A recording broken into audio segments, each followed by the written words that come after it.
Today, Kilmar Abrego Garcia, the U.S. legal permanent resident mistakenly deported to El Salvador, then returned back to the U.S., remains in federal custody, at least for now.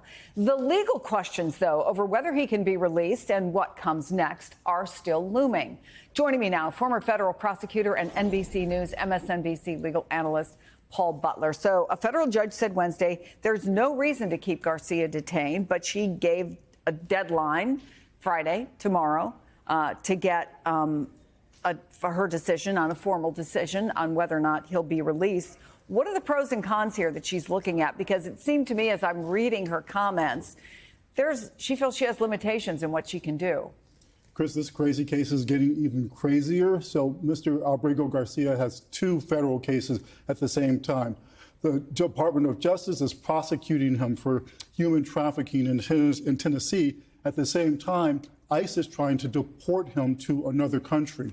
The judge in the criminal case released him on bail, but the Department of Justice objected, saying that if he's not in the custody of the judge in the criminal case, DOJ is concerned that he will be deported by ICE.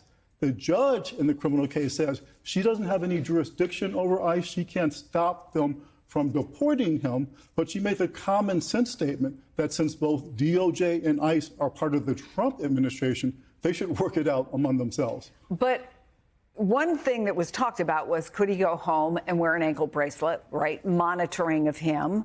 But she also warned that even if she did decide to release him with an ankle bracelet, he's likely to go back into custody, right? Almost certainly ICE will come and take him into federal custody. And Chris, even if they don't deport him, his defense attorneys are concerned that ICE will hold him in a detention center way far from Tennessee, where the criminal case is, and they say that would undermine their ability to effectively represent him because it would be much more difficult to meet with him and otherwise prepare him for trial. So in that preparation and in the hearings leading up to it, I know that there are some issues that need to be worked out.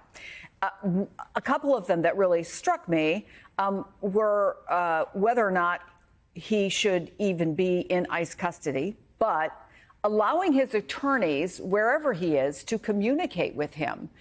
Are these hearings such that they take away that right for attorneys to communicate with their client?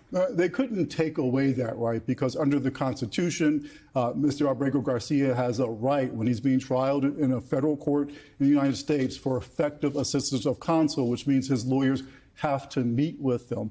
But it's much more difficult to meet with him if he's in California or Texas rather than in Tennessee, which is where the lawyers are.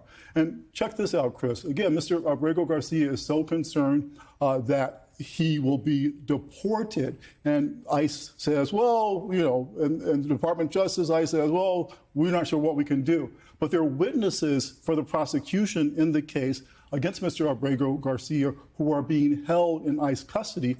ICE has said, we promise that they won't be deported before Mr. Abrego Garcia's criminal trial, but ICE won't make the same representation about Mr. Abrego Garcia.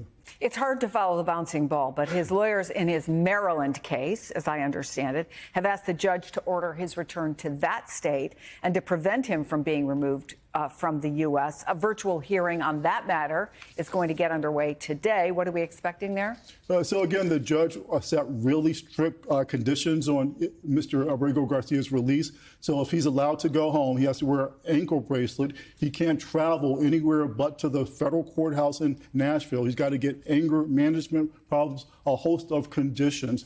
But again, even if he is released on home detention, ICE is almost certain to come and detain him and bring the charges in the criminal, in the immigration case.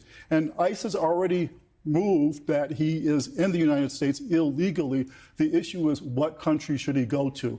The immigration judge said he can't be returned to El Salvador, where he's from, because he's under a threat of persecution there. So ICE is trying to work out another country that will accept him. If they find that country, I think it's very likely that he will be sent there even before the criminal trial is resolved.